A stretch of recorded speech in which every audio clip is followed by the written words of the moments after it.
SG Consultancy Services. Study MBBS in Russia, Philippines, Uzbekistan.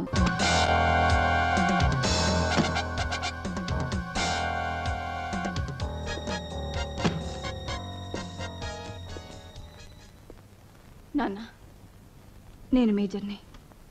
నాకు ఇష్టమైన వాడిని పెళ్లి చేసుకునే హక్కు నాకుంది. నేను మీ అమ్మాయిని పెళ్లి చేసుకుంటాను, కానీ నాకు ఉద్యోగం వస్తేనే పెళ్లి. జరిగిందేదో జరిగింది. మా మీద కోపంతో ఇంతకాలం వాడికి ఉద్యోగం దొరకకుండా చేశారు. దయచేసి ఇప్పుడైనా వాడికి ఉద్యోగం ఇప్పించండి. మా కుటుంబం మీకెంతో రుణపడి ఉంటుంది. నేను కూడా మీతో ఓ మాట చెప్పాలి. మీ అమ్మాయి మా ఇంట్లో ఉంటే మీకు బాగుండదు, మాకు బాగుండదు. అందువల్ల ఆమెను మీ ఇంటికి తీసుకెళ్ళండి.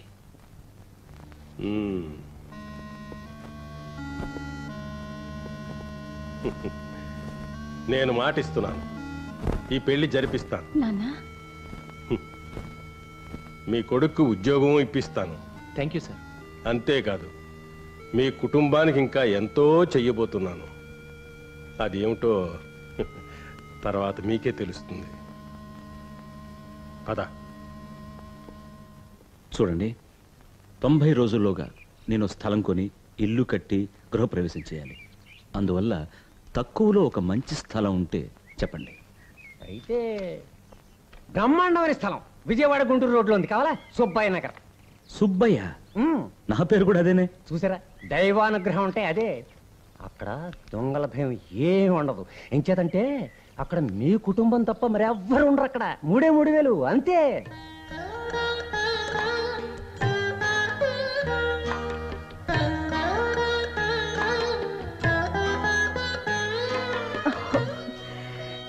పెళ్లినాడు పెట్టుకుని ఉంగరం, అందుకే రావటం లేదు. పెళ్ళైన తర్వాత నేను నిన్ను చాలా బాగా సంతోషంగా చూసుకుంటున్నానుగా. అందువల్ల నువ్వు లావైపోయావు, నీ వేళ్ళు లావైపోయావు. నేను సాయం చేయనా?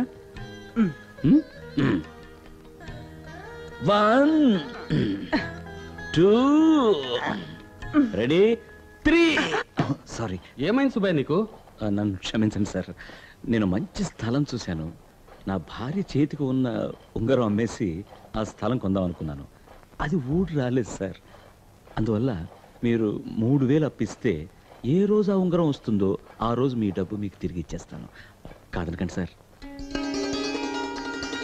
లక్ష్మి, లక్ష్మి, వస్తున్నా. లక్ష్మి, వస్తున్నానండి. నేను చేసిన శపథం చెల్లించుకోబోతున్నాను లక్ష్మి. మా ఓనర్ కాళ్ళ వెళ్ళపడి బుజ్జగించి ఇదిగో 3,000 తెచ్చాను. మిస్టర్ సుబ్బయ్య, మన ఇంట్లోనే 1000 సమస్యలున్నాయి. ఈ రేడియోలో ఎప్పుడు సుబ్బయ్య నాటకం వేసి సుత్తి కొట్టి చంపేస్తున్నాడు. దయచేసి రేడియో ఆఫ్ చేయకండి. నేను దుబాయ్ శాఖని. మీకు తెలియకుండా మీ ఇంటి రేడియో కనెక్షన్ ఇచ్చి మాట్లాడుతున్నాను.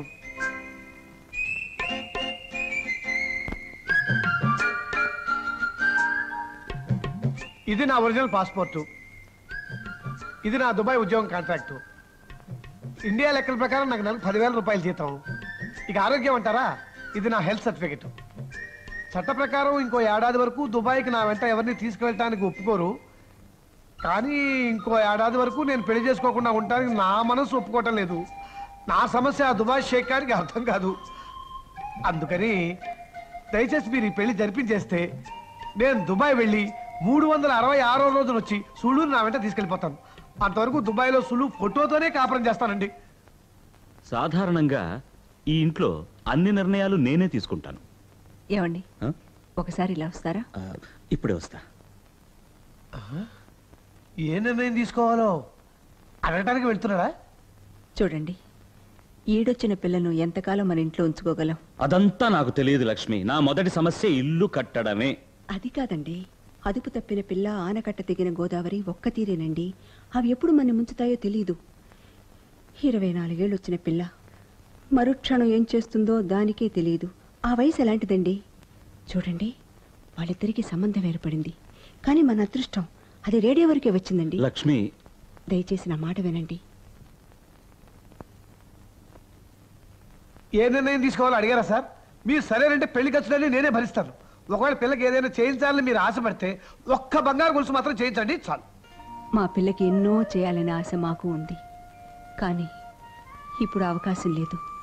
అందువల్ల ప్రస్తుతానికి తాళిబొట్టు మాత్రం మేము చేయిస్తాం.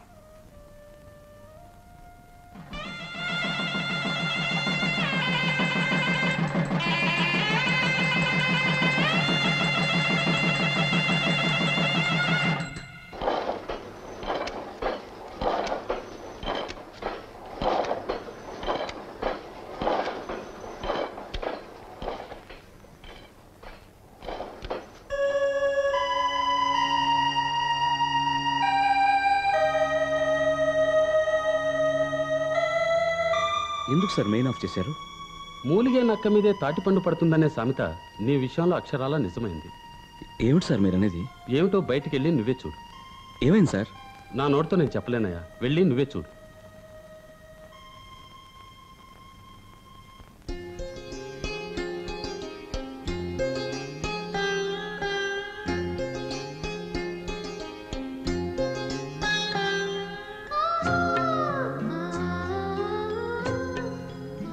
సార్, ఊరు వదిలిపోతున్నా.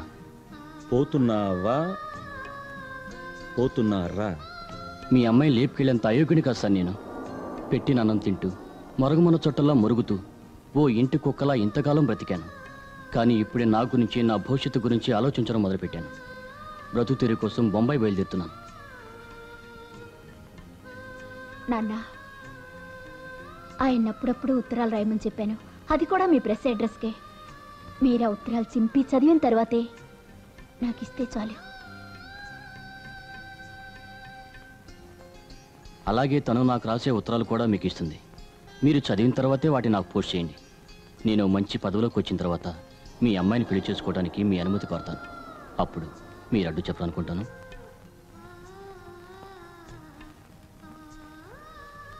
నువ్వు తప్పకుండా పైకొస్తావు, పైకొచ్చి నా కూతుర్ని పెళ్లి చేసుకుంటావు అనే నమ్మకం నాకుంది. ఆ నమ్మకంతోనే ఇప్పుడు నీకు వీడ్కోలు చెప్తున్నాను. వెళ్ళిరా బాబు. పంపించమ్మా. నాన్న, అవును, నాన్నే చెప్తున్నాడు. వెళ్ళమ్మా, వెళ్ళిరా బాబు. క్షేమంగా వెళ్ళి లాభంగా రా. పద.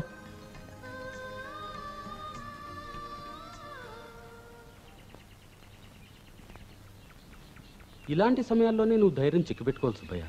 జీవితం అన్నాక కష్టం సుఖం అన్నీ ఉంటాయి. అవునండి. ఇప్పుడు మీరు లోపల నా దగ్గర ఏమన్నారు? మూలిగే నక్క మీదే తాటిపండు పడుతుంది అన్నాను. అప్పుడు మీరే అనక్క.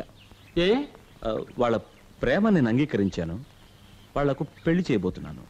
అప్పుడు మీరేగా డబ్బు ఇవ్వాలి, అప్పుడు మీరేగా మూలిగే నక్క.